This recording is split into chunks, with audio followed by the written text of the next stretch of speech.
Hello बच्चों।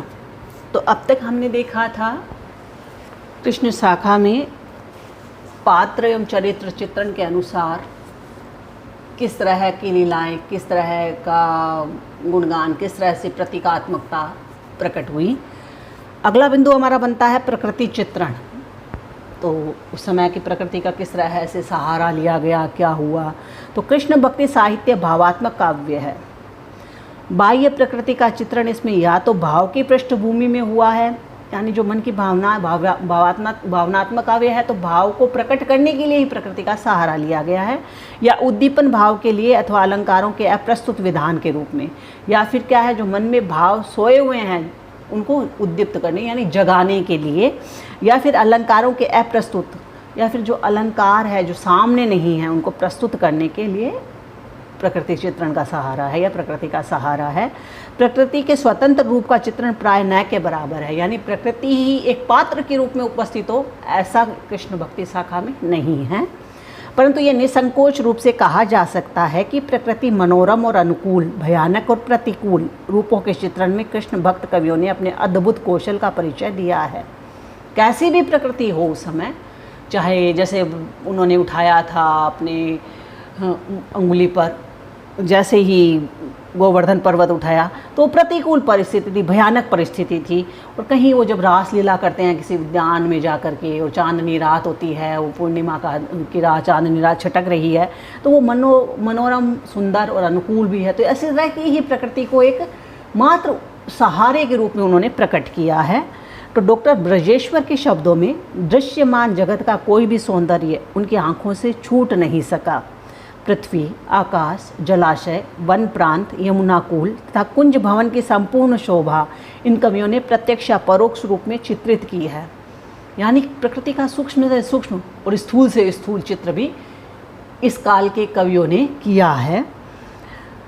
मानव हृदय के अमूर्त सौंदर्य चित्रण अर्थात रस निरूपण में भी कृष्ण भक्त कवियों की भावना और कल्पना जिन मधुमती वीथियों में विचरण करती है, उनमें से अनेक ऐसी है जिनका पूर्ववर्ती कवियों को परिचय भी नहीं था।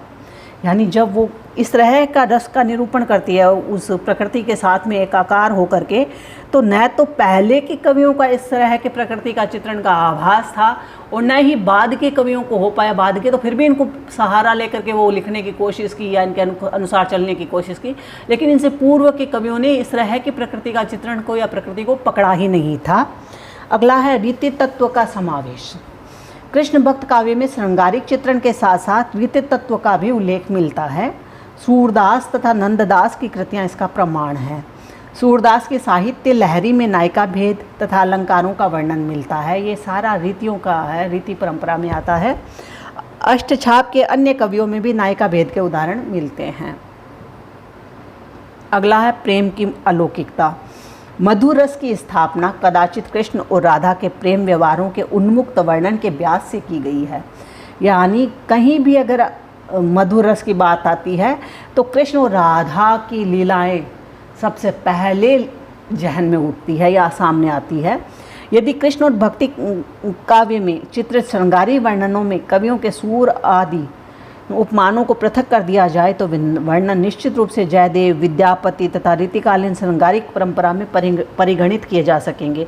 यानी अगर कृष्ण के रूप का वर्णन, कृष्ण के प्रेम का वर्णन अगर हम सूर जैसे कवियों को अगर छोड़ भी दें इनको, तो फिर वो खाली जयदेव और विद्यापति तक ही सीमित रह जाता है। यानी वो सिर्फ रीति की ही बात करता है और इसका जो अद्भुत प्रेम रूप है वो नगण्य हो जाता है। काव्य में घोर श्रृंगारिक वर्णनों के कई कारण मौजूद थे। एक तो मंदिरों का वातावरण क्रियात्मक रूप से विलास प्रदान होता गया। दूसरा, अधिकारी वर्ग का दृष्टिकोण भी विलासोन्मुख हो गया था। यानी जैसा राजा वैसी प्रजा, तो जैसा उस समय का राजा वैसा ही साहित्य, और जैसा साहित्य वैसा ही, जैसा लोगों का आचरण वैसा ही साहित्य। अगला आता है हमारा बिंदु सामाजिक पक्ष।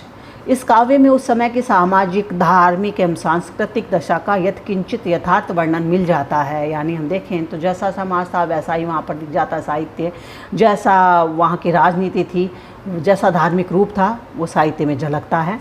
सूर के पदों में जहाँ वे सांसारिक विषय वासना से अभिभूत अपने आप की विग्रहणता करते हैं, वहाँ परोक्ष रूप से समाज की झलक भी मिलती है। यानी वो सूर के पदों को हम देखते हैं तो जहाँ वो संसार की से विषय वासनाओं से, मोह से वैराग्य लेने की कोशिश करते हैं, या संन्यास की बात करते हैं, या संन्यास धारण करने की, या संन्यास मतलब अलग होने की बात करते हैं, तो वो सारी है वो बातें उनकी परोक्ष रूप से। प्रत्यक्ष रूप से तो वो देखते हैं कि हाँ भाई उन्होंने ईश्वर की बात की है, संसार से अलग होने की बात की है, संसार से विमुख की बात की है, लेकिन परोक्ष रूप से देखें तो उसमें एक समाज की झलक मिलती है। यानी समाज जैसा सोचता था सूर ने वैसा ही दिखाया है।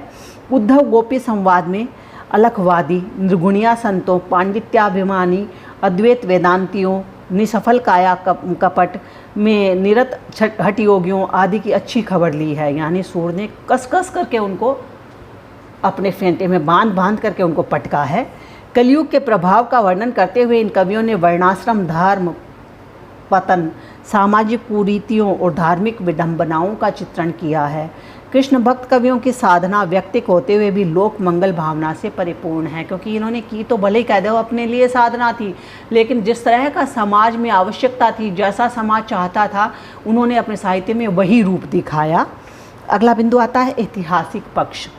निसंदेह मथुरा और वृंदावन में बैठे हुए कृष्ण भक्त कवि पर दिल्ली में होने वाले राजनीतिक घात प्रतिघातों की छाया नहीं है, किंतु इनके साहित्य में अपने ढंग की ऐतिहासिकता अवश्य है। यानी हम ये बात जरूर कह सकते हैं कि मान लीजिए आज राजस्थान का जो चलने वाला राजनीतिक परिदृश्य है वो दिल्ली में बैठे हुए व्यक्ति को हूबहू चित्रित नहीं हो पाता है। वो क्या वहाँ क्या घट रहा है, किस तरह से घट रहा है, क्या घटनाएं हो रही है, लेकिन वो उससे अछूता भी नहीं है।